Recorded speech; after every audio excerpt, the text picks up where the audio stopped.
My grandfather, Ismail Abou Shhadeh, known to most as Abu Subhi, never spoke to us about the Nakba. He talked about everything else but had always avoided describing what happened in 1948. It was only through interviews he gave to various media outlets that we came to understand what it meant to live through the catastrophe of 1948 in what was one of the most important Palestinian cities, Jaffa.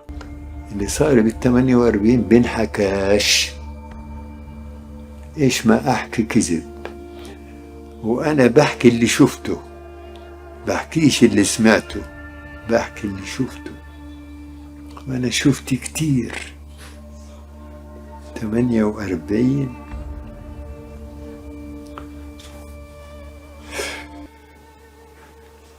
انت بتصدقي انه يافا ما ضلش فيها 30 عيلة؟ And it was only through one of his interviews particular with Al Jazeera that we learned how his father, Hussein Abou Shhadeh, died. تعرف أبوي كيف مات بال65؟ أجي يخلعوا البيارات لما شاف التراكتور بيخلع بالشجر، قعد يعيط زي الولد الصغير وقلب. كان معدي 90 سنة، قلب وديناه على السبيطار ومات، فقع. Hussein was born during the Ottoman era, when land was often seen as belonging to those who worked it, a principle that had shaped generation of Palestinian agricultural life, even as former land ownership laws changed. In 1948, Zionist militias exploited that deep sense of rootedness and security, catching unsuspecting Palestinian villagers off guard and using terror to drive them from their homes and seize their land and property. Hussein, like many others, continued to cultivate his grove despite the new reality. But in the 1960s, when Israeli authorities arrived to uproot his orange trees, he realized he couldn't no longer stop them. He suffered a stroke and passed away on the way to the hospital. How our family managed to remain in Jaffa when so many others were expelled is something I only came to know later. That continually living in the same city that witnessed the Nakba 77 years ago shaped how I remember and how I write today. Jaffa and Gaza, parallel stories.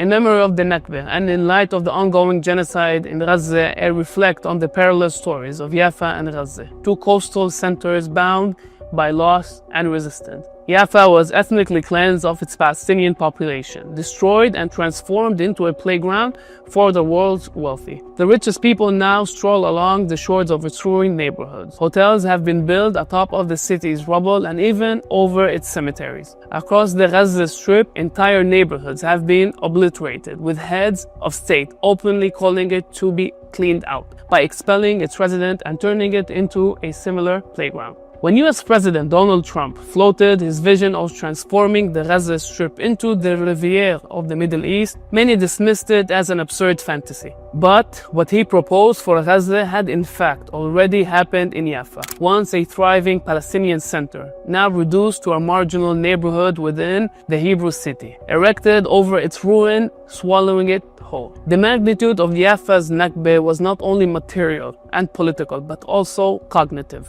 In the spring of 1948, Zionist forces laid siege to the city. Jaffa was bombarded for weeks, and on the 14th of May, it fell. Of roughly 120,000 Palestinians who lived there, only about 4,000 remained. Entire neighborhoods were emptied, and families were forced into exile or corralled behind barbed wire. Homes were sieged under the absentee property law and handed over to the new settlers. Public buildings like the Saraya, Jaffa municipal headquarters, were bombed. Streets were renamed, and cultural landmarks disappeared. What remained of the city was rebranded and repurposed, its Palestinian identity systematically stripped away. This is the model now being projected onto Gaza. A place to be emptied, repackaged, and reopened to the world, but without its people. Like the Gaza Strip today, Jaffa was once among the most densely populated places in Palestine. In 1945, British Mandate record documented around 94,000 residents in the city itself and another 30,000 in surrounding villages. It was the cultural and economic heart of Palestine. 5 newspapers, 3 football clubs,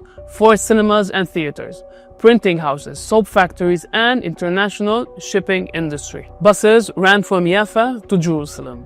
and trains connected it to the broader Arab world via the Hijaz Railway. The city had 47 educational institutions and Palestine's first train station just a kilometer from its port. Given the political reality, so few people now recognize that Jaffa is closer to Damascus, 215 kilometers, and Amman, 160 kilometers, than to Israel's southernmost city, the tourist hub, Eilat. It is a distortion of perception, memory, and geography that speaks to how thoroughly its ties to the Arab world have been erased. Interestingly, most visitors today seek to tour the Old City, undoubtedly a beautiful neighborhood, but one whose appeal reveals the Orientalist trope through which Westerners imagine the Palestinian city. With its emphasis on mosques and churches, the alleys offer a romanticized image of Arab life frozen in time. One can even see how a hammam, bathhouse, was converted into a gourmet restaurant under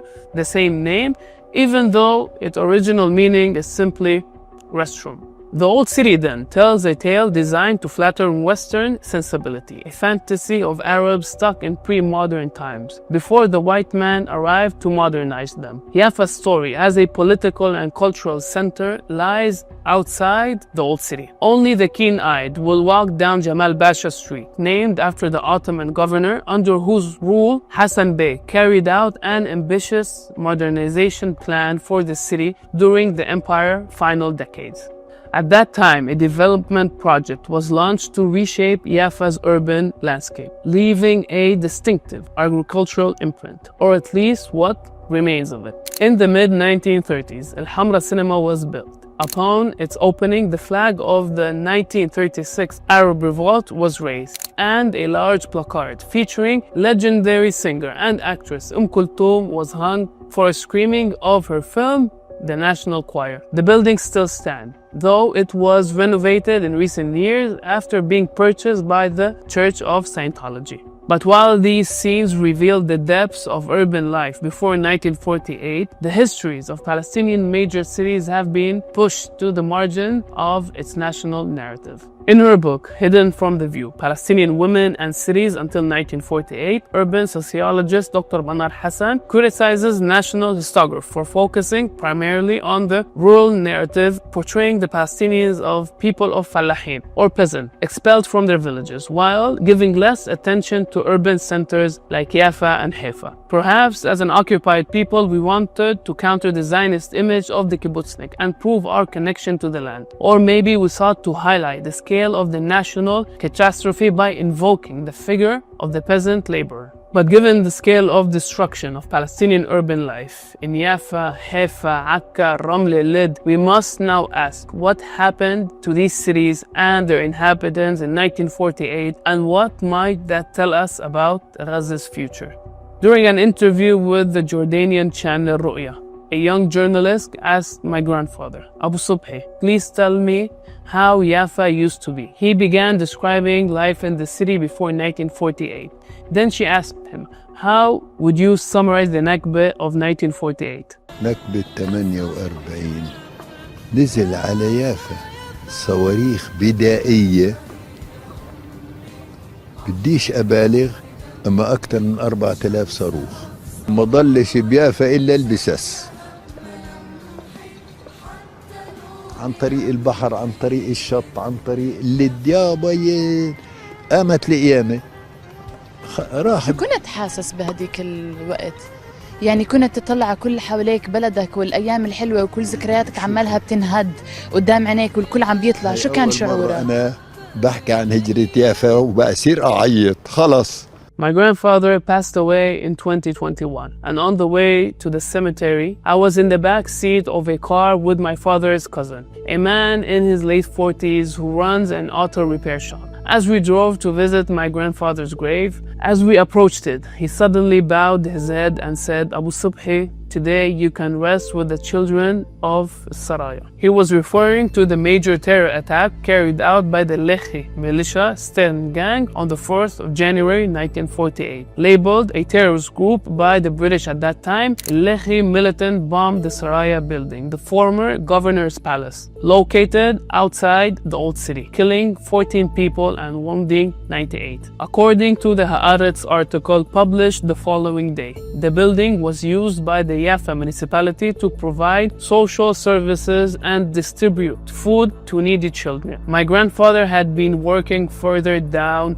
Salami Road when the explosion occurred. As a young man, he ran toward the site. He began moving rubble and searching for survivors. And when he saw the bodies of the children crushed beneath the stones, he lost consciousness. The first thing he remembered upon waking was a man telling him, "You've seen enough, go home, it's better for you." The story of the Saraya haunted him, eventually becoming part of our family narrative. More importantly, it left the people of Jaffa asking, if they could do that to needy children, what would they do to the rest of us? Under the original partition plan, Jaffa was to be part of the Palestinian state. But Zionist militias led by David Ben-Gurion could not accept such a large concentration of Palestinians in the center of the proposed Jewish state. It became crucial for them to capture the city and expel its inhabitants before declaring Israel independence and the end of the British mandate. Through March and April of 1948, Jaffa came under siege and was bombarded for weeks. Panic spread across the city. People simply wanted to reach safety. Unlike today, Palestinians at that time believed they would be able to return to their homes. But under relentless military pressure, they were driven out by land and sea. Within days, the combined population of the city and its surrounding villages fell to fewer than 4,000 Palestinians. It remains one of the most striking examples of ethnic cleansing in the 20th century.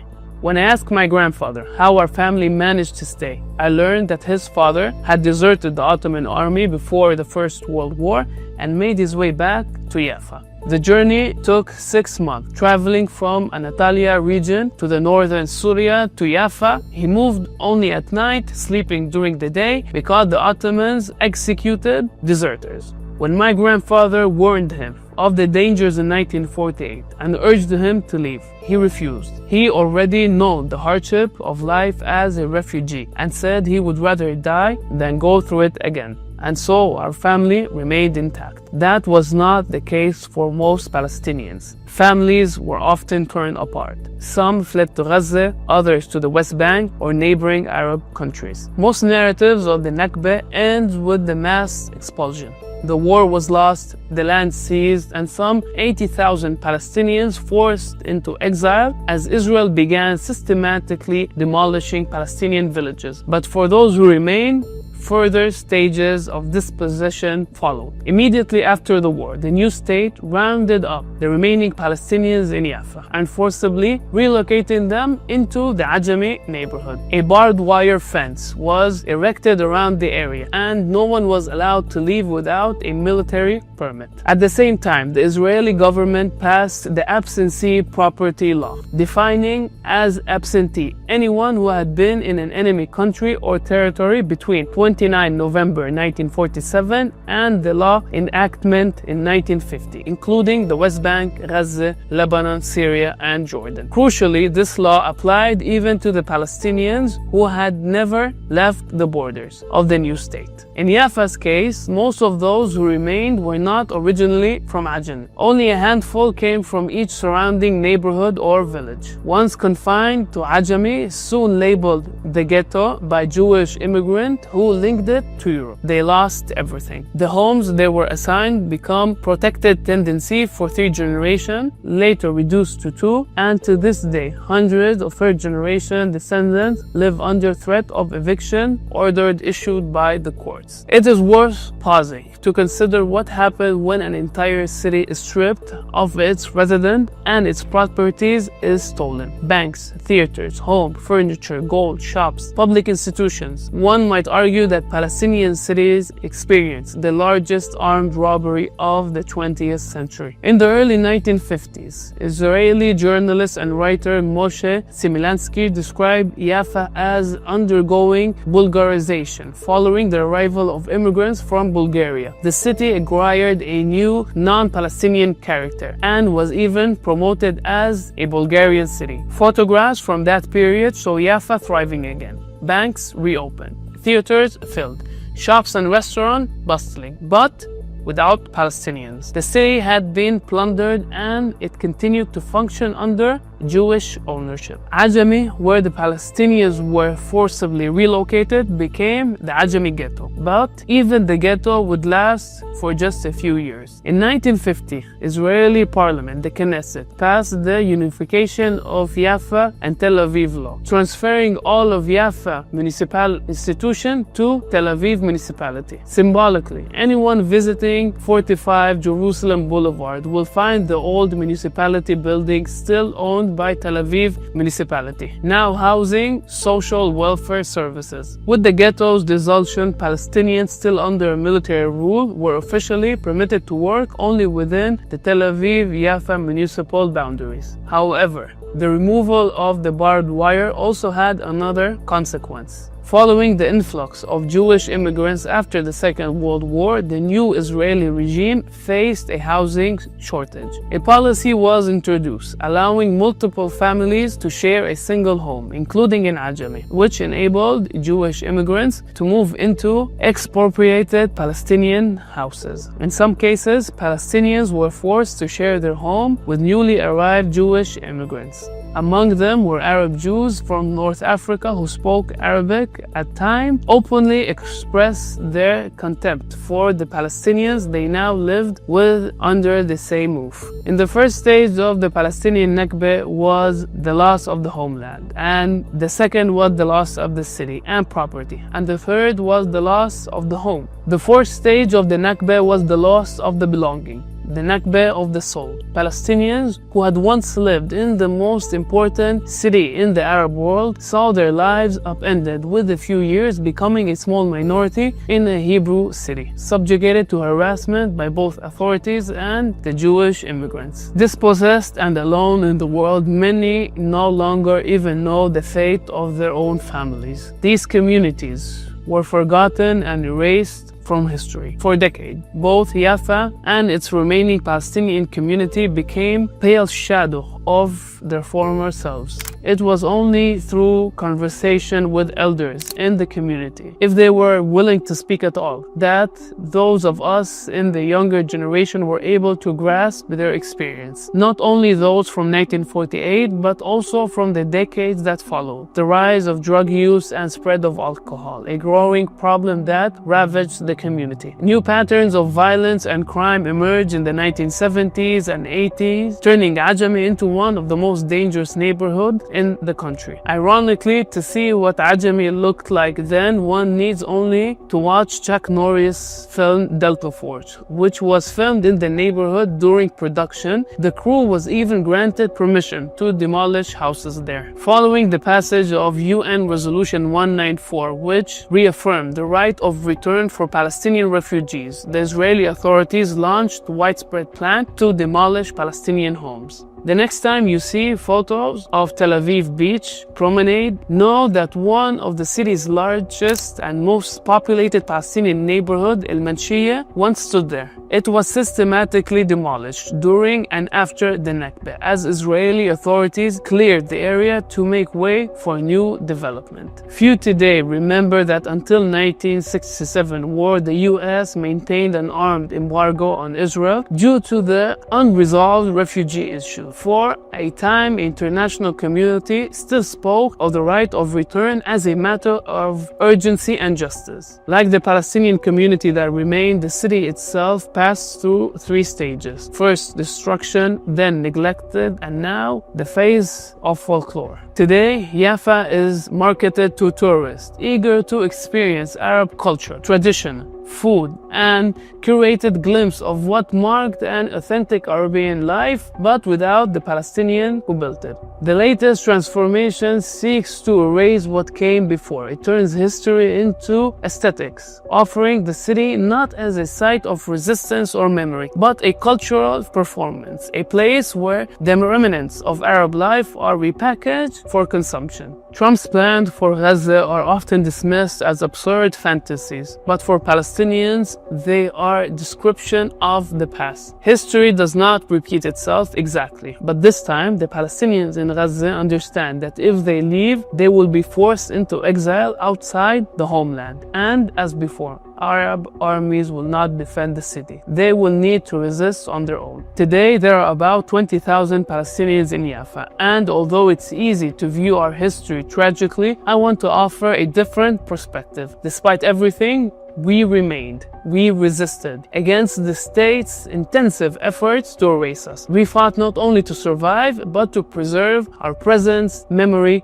and history. Through relentless struggles, we reclaimed places of communal life. From Jaffa's mosques and churches to its schools and social institutions, we forced the authorities to open new schools. The Christian Orthodox Association succeeded in recovering its properties, and where the army once occupied its schools on Al-Hilwa Street, the Orthodox school now operates once again. Gaza's devastation will carry far-reaching consequences for years to come, social, psychological, and historical, the weight of which we have not yet begun to grasp. But as the German Jewish literary critic Walter Benjamin reminds us, the duty of the present is not only to those who will succeed it, but also to the victims of the past. In 1940, while writing in exile as part of the new Marxist debate on the question of revolution, Benjamin argued that revolution should not be viewed primarily as an act for future generations, but as a response to the injustice endured by those who came before. A struggle not merely to remind the dead, but to redeem them through present action. He urges us not to view history as a linear progress towards a better future, but as a commitment to those who came before and to the truth they carried with them. The genocide in Gaza is not a break from history, but it's a continuation, a new chapter in the Nakba. Confronting it will require years of reckoning with unimaginable loss and devastation. But even as we grapple with what lies ahead, we must also honor those who came before, the dead, the displaced, and the dispossessed, from Jaffa and Gaza to the West Bank and far beyond. This time, Palestinian effort to halt the rewriting of history may succeed.